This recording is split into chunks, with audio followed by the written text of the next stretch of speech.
Welcome to Pain to Purpose, the podcast where we transform our pain into power, peace, and purpose. I'm Sarah, your hope dealer, inspirational guide, and the storyteller in this podcast. Each week, we dive into inspirational stories of overcoming grief, custody battles, and trauma. Together, we'll foster transformation, resilience, and claim your personal responsibility for your story. Our stories offer hope, encouragement, and community support, guiding you toward better health and wellness. Join me as we discover actionable ways to leverage our struggles, find healing, and rise like a phoenix. Tune in to uncover your purpose, embrace mental health, and serve others, all while finding the strength to keep going. He sent me a text one morning and said, "Good luck. I'm out. I've got on a plane and I'm not telling you where I'm at or when I'm coming back. Good luck." And River was 6 months at that point. And at that point, he was the one that left after all of this. It was him. Wow. Now, how did you feel in that moment? Pretty upset, pretty angry. I did, I guess the classic woman thing of, trying to get us into therapy. And, I actually called that therapist and she was like, "You don't deserve this, Sarah." Like she was like, "I am heartbroken for you." He promised that he was going to stay, he wasn't going to travel. And he broke the promise to me and to you. Like she was also pissed. And at that point I was like, enough is enough. And I immediately kind of sprung into action. I contacted, a couple local domestic violence centers. I looked up quickly abandonment, and I realized, abandonment is a year. They have to abandon you for a year. I'm like, he literally just up and left us. But I wouldn't have qualified under, legal statutes of abandonment. So that was pretty discouraging. And then realizing that attorneys are, $5-10 grand, like, oh my gosh, literally what am I going to do?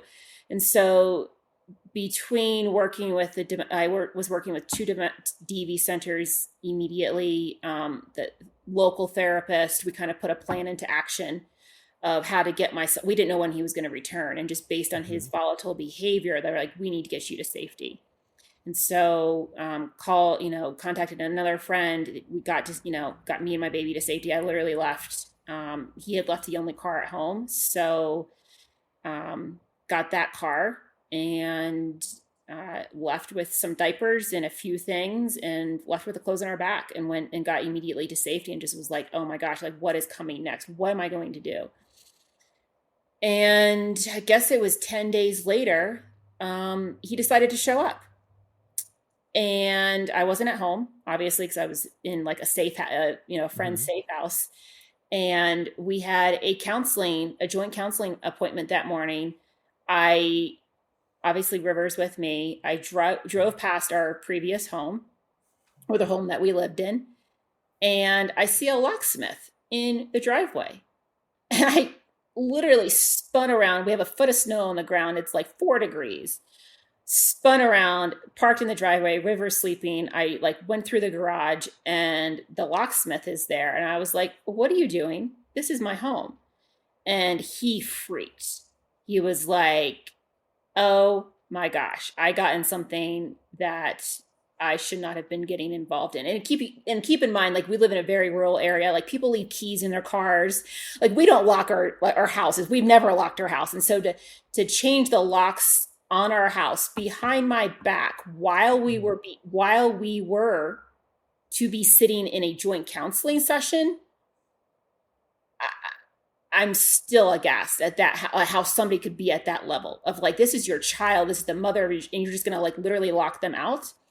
And at that point I snapped again and I said, I called the counselor and I said, "Therapy's off. We're not going to sit in counseling together and be, how can we work this out while you're changing the locks on our joint home?"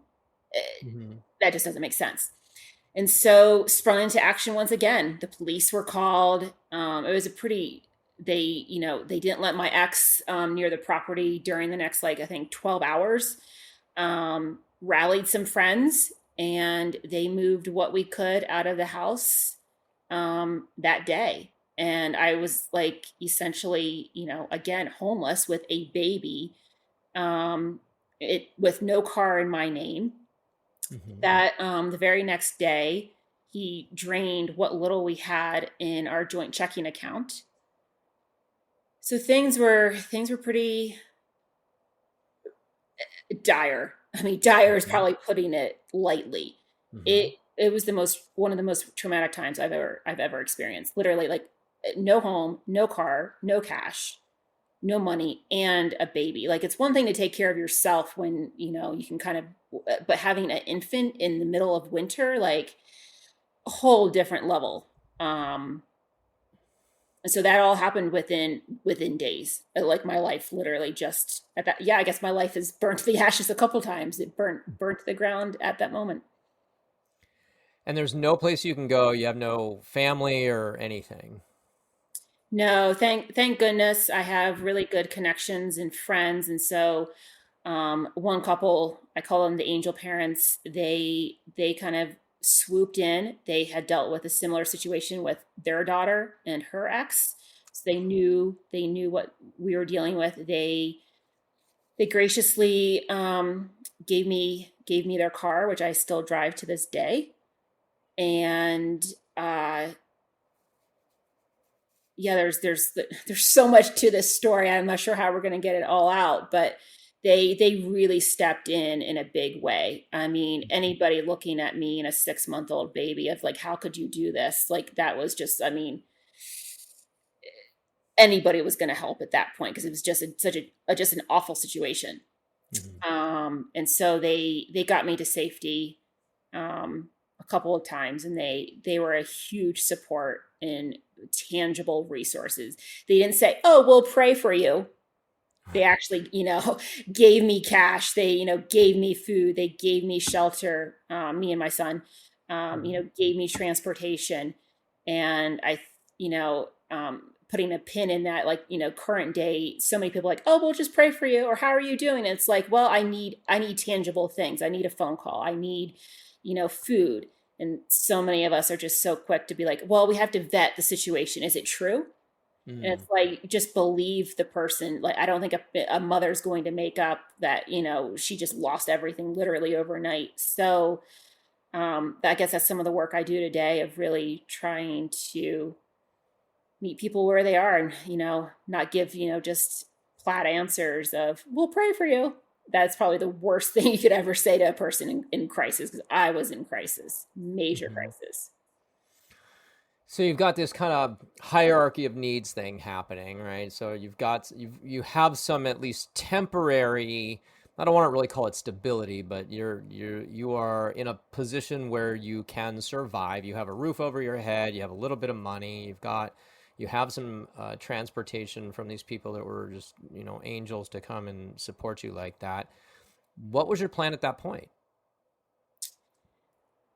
Well, then Like, he, were you still hoping to fix the marriage? I guess I'm curious no, about that. no, Okay, so that's okay. yeah, So you've that decided was that that's no, not gonna happen. Okay.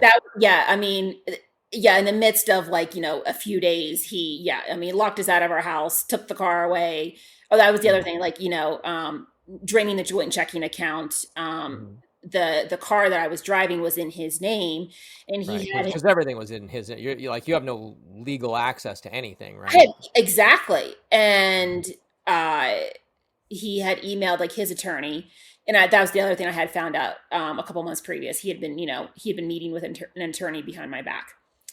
And so he, sued me and, wanted custody and, child support, all of that stuff. So yeah, I mean, it was a done deal. There was absolutely I had no interest in returning to the relationship at that point. My Okay, so goal he's was got the house and the car, and now he wants custody of your 6-month-old, 7-month-old son.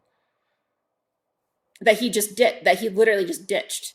Right, Like my number one goal at that point was to protect my baby, got it. protect River. And so um the So now, were you planning a life at this point in terms of okay, I need to get a job and do that? Like what was your kind of what was the trajectory you were looking at? Yeah, so I've always believed that it's, my responsibility to raise my children, not daycare, not the government. And so I was really dedicated to raising my son while being a stay-at-home single mom. How was that going to happen? And so the previous year, I'm pretty creative in the kitchen and I invented a cookie. And some of my, You invented a cookie. I invented a cookie. Okay. I invented a cookie. It was allergy friendly. It was for my friend Hannah. She had all these dietary restrictions, and I make Christmas cookies for my friends at Christmas. And what was I going to make my friend Hannah? And so I'm pretty good in the kitchen and whipped up this cookie that was nut free and organic, and it was simple ingredients. And some of my skill set is in farmers markets. And so I was like, okay, let's do a bakery and farmers markets. Let's see how I can, get this business started. And so, So wait, your life is completely coming apart, like it as you understand it. The marriage, the housing, the like everything in your world is falling apart, and you think to yourself, I'll start a business. That's pretty impressive, right? Most people are, so stuck in survival mode, but it like that takes an interesting, that's a very different framework, right? Especially when you're in survival mode to kind of be in that place of creation. That's pretty unusual. What what was it that allowed you to do that? Like how'd you just get yourself calmed down enough to even think that way? I think is probably part of my survival skill set, to be quite honest. Like I've been in so many situations where I've had to make it on my own in survival that being creative and wanting to do something for myself is just I guess how I operate. Um I would not think like yeah, I mean I guess for me I would not think about working for somebody else. I also think the main driving factor was I need to raise my son. Like River is my priority. Right. So House, you need the freedom. You can't go in and punch a clock from 8 to 5 every day or something. yeah, and also, but to even find childcare, I mean, I would be paying somebody to watch my kid, and Right. the numbers didn't work out, and so literally, I Okay. just thought it was like my only option. Um, So you start making these cookies and taking them to farmers markets and how did that go? you know, uh, it was it was very. I mean, the whole business side of this story is it's an interesting part of my history, I guess. And I started making different flavors of these cookies, was doing pretty well. I explored a market in a different geographical area, and the first market at that it was in Arizona, and I think I made like $8 out of 4 hours, and I was like, okay, it was a huge market. Wow. And I was like, well, $8 is not going to cut this. We need to figure this out again. And I guess maybe it's just me, like reflecting back on this. I was like, okay, we are going to figure this out. And so got to work. I'm like, you know what? We're a bakery. We just don't make one cookie. We are a bakery, and we make everything is allergy friendly. Even though me and my son don't have allergies, everybody else has allergies, and I just like stumbled into this very niche market. And so I started making other products. I literally went from one cookie to at the end of the uh, bakery segment career, if you will, I had probably over 100 products that I had made over the years, and was doing pretty well. So Uh, you launch a whole bakery, a whole line of baked goods, and you're selling these at farmers markets. And after you tried it with just the cookie, that didn't work. So instead of scaling back, you scaled up and said, okay, well, let's expand this into a whole full blown thing. And then it started working. that's yeah, it started working, and uh, did just with I guess my business background, discovered um, other great marketing things to do with my business. Rebranded it Every Purchase supports a single mother. I started hiring other single mothers because I really wanted to empower them that they too could raise their kids at home while providing for them. And I grew my business from I grew my business. I can't even still believe I'm saying this, while in court, while during COVID, while going through just, I mean, when I say court, it just wasn't, we were in court every other week. I mean, motion upon hearing upon motion, um, living situation while raising a baby all on my own with no help and growing a business. I'm not sure how I did it, but wow. That's pretty incredible. So the business is going well. You're dealing with all the court crap, which is rarely fun in my experience from what I've seen in my history in my world. What so what happened? Yeah, so I'm building the business. Pretty proud of what I was able to build season after season, and um, How big did it get? Like you got this bakery business off the ground and it was working. How big did it get? I don't want to say Okay, it was good though. We'll say it was good. it was good. Okay, so let me reset this a second here. So you're a world class uh, athlete, corporate sponsorships, everything's going well. You pivot your life with get with this guy, get completely removed from your entire life, all your friends, everybody you know, get out into the middle of nowhere. That completely falls apart. He's a terrifying individual. You're in a horrifically abusive relationship. You get yourself extracted from that, just barely clinging on with one hand to keep from falling off the cliff here. And you get a little bit of support from these wonderful people that give you a little bit of money and a car and a place to keep a roof over your head temporarily, where you then decide to build a business which becomes a success. And then, And then the school of life is not done with me. just when you think you're climbing out, like, so, because there you are with a successful business. I mean, and that business no longer exists. What happened? Yeah, I mean, it's kind of sad. What happened? Well, he took me to court, December 2018, and uh, he was somehow concerned that I would get his money. I don't know where that, again, just so much projection. I could care less about uh, keeping my son safe was my priority. And so the judge at that point was like, no, dude, you're making this much money. You owe her child support. Well, he didn't like that very much. And he refused to pay it. And so he refused to pay it for quite like a year and a half, I want to say. So literally, I mean, no responsibility, could care, only saw my son one time in 2.5 years. And when child support caught up with him to enforce child support, because again, he was the idiot who took me to court. It wasn't me taking him to court. He did it. So anyway, um, what these individuals, their pattern of behavior is, if they want to get out of paying child support, they file for full custody. And they go after the mother because they know, to the mother, their most precious thing is their children. Just biologically, that's what's most important to us.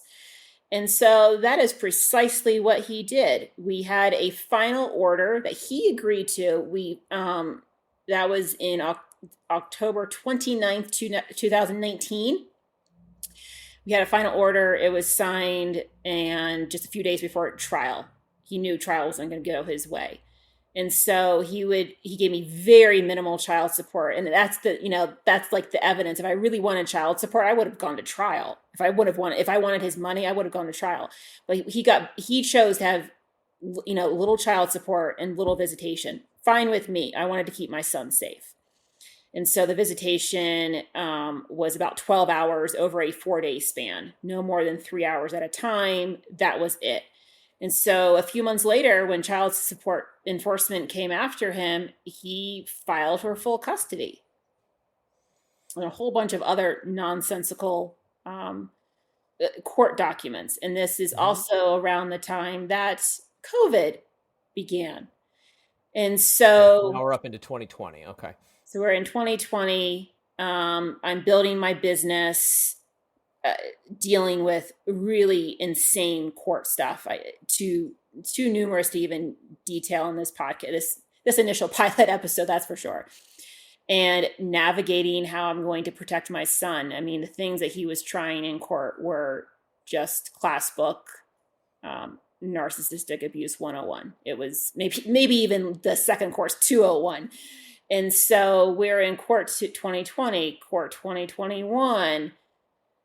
And even though business was doing good, it still didn't allow me to pay for an attorney. He had a lot of money and he used that against me to hire some really aggressive attorneys. I at the same time was learning a lot about law. And let's just say in our country today, what people think is the law is really not the law. We have legal and we have law. So Mm. what is legal is not lawful. I also, really learned, that parental rights mean nothing in the States, at least, since this podcast is from the States. And there's a lot of statutes on the books that are against our inalienable rights. And so this has been trickling down through decades. It just didn't happen last year. Hmm. And so I was being my own attorney as well with everything else that was going on. um You're building your business and you're dealing with all this court stuff, and you are your own attorney working through all of this, figuring it out. I don't know how I did it, Chris. It's pretty remarkable. I mean, really. But your ability to figure things out, your ability to kind of set your sights on something and move in that direction is quite remarkable. Because it's easy to come up with all the reasons why you can't do it, right? That's kind of how humans operate. We have an idea, and then as soon as we have that idea, we go, "Oh yeah, but here's all the reasons it doesn't work." Um, but there, you were in quite the survival mode, and so it was almost. I mean, it sounds like what other choice did you have, right? Right. So, I was burning both ends of the candle and both sides of the candle, if you will. Like everything was just burning. Everything was burning. So, yes, I mean, I was keeping focused on business because I had to. I had to make money. I was keeping Right. focused on keeping River, who they kept, threatening to take away from me. And that was in the survival mode, mentally, emotionally, psychologically, all of that of like, Mm-hmm. they're trying to take my baby away from me, who is my rainbow baby. That's what rainbow babies are, babies that come after miscarriages. And so it was even more, it was even more um, deep for me. Like this really means something. Like I've already lost one child. I can't lose another one. And so I was clinging to dear life, like literally everything. And there's so much other behind the scenes stuff that are that's happening as well. And so yeah, I was writing motions. I That's probably one regret I have. I was writing motions all the time. And River was, he was right beside me as a baby. I was writing motions and he was just like, Mom, like what's happening. And so that's hard, based on where And we will so get. so we're into 2020. He's a couple of years old at this point. Um, COVID's going on, so that had to impact the business, I would imagine, because you're at the farmers markets, which all came apart. Yeah, I mean, the area I was in, it actually, living in a national parks area, it actually business was booming that summer because everybody was traveling, everybody was getting out of town, Oh, okay. and so business was still really good. People were there. So what happened with the business? Well, we got a couple years to go yet. Oh, okay. All right, so we're in 2020. You're doing all the court stuff. You're filing your own motions. This is long before AI and ChatGPT could help you out filing motions and things. So, Right. okay. So yeah, moving into 2021, some of this stuff is still a little traumatizing, I guess, a little triggering. 2021, still filing motions. He is seeing, River. My ex is seeing, my son about once a month. And uh, we had a 3-day trial in August of 2021. I am very proud of myself. I held myself on my own up against a 25-year trial attorney. No easy feat. And I even got my ex impeached twice. Wow. They were not very happy. And so I was attorney Sarah, and I did the best I could for 3 days of all the evidence I had. They were still trying to take my son from me at that point, with no basis. There was never no accusations that I'm an unfit mother. Just purely evil. Hmm. Very, very dark. Just so much And darkness. this is all just so he doesn't have to pay child support. Correct. Okay. Correct. And this was like the first trial since this is August 2021. This is like the first trial since, the whole COVID thing. And 5 weeks post trial, the judge comes to us via a hearing and says, "Oh, the trial recording equipment malfunctioned." Okay. And I had been filing enough stuff that they knew that the court knew that what they were doing it's a form of trafficking. And so I was kind of calling them out, like, you're human trafficking here. They did not like that very much. They knew what they were doing was wrong. And so they were kind of, they were afraid of me. They knew Hmm. that I had some power in what I was saying and what I was filing. That I was a threat to the establishment. And what did we just see over the last couple of days as we are recording this? If you are a threat to the establishment, they are going to try everything they can to take you down. Hmm. So at that point, that was probably the first time into a chain of events where I was given no option. If I went ahead with, like, if it wasn't a mistrial, anything that would have been ruled on, I could have never appealed because there was no preservable record. Hmm. And then to declare it a mistrial, we would have had to go all over this all over again. It was like this was the first time in a series of events that I was in a lose-lose situation. And so I had been consulting with so many people on all kinds of legal stuff of like what to do. And so it was eventually ruled a mistrial. And at that point, his attorney filed a motion for a temporary parenting plan. And I argue, we don't need a temporary parenting plan. We already have a final order in good standing that he doesn't even follow. And so fast forward a few months, I filed a federal lawsuit all on my own again. I sued the judge, I sued the court clerks, the attorneys, and I knew what they were doing was completely against any of the Constitution, against, our God-given rights, and I filed a federal lawsuit. They did not like that very much. Thank you so much for listening to the Pain to Purpose podcast. If you got something out of today's episode, please take a screenshot and share it on social media with your takeaway. Don't forget to tag us at Hope Rose Speaks. Have a beautiful day.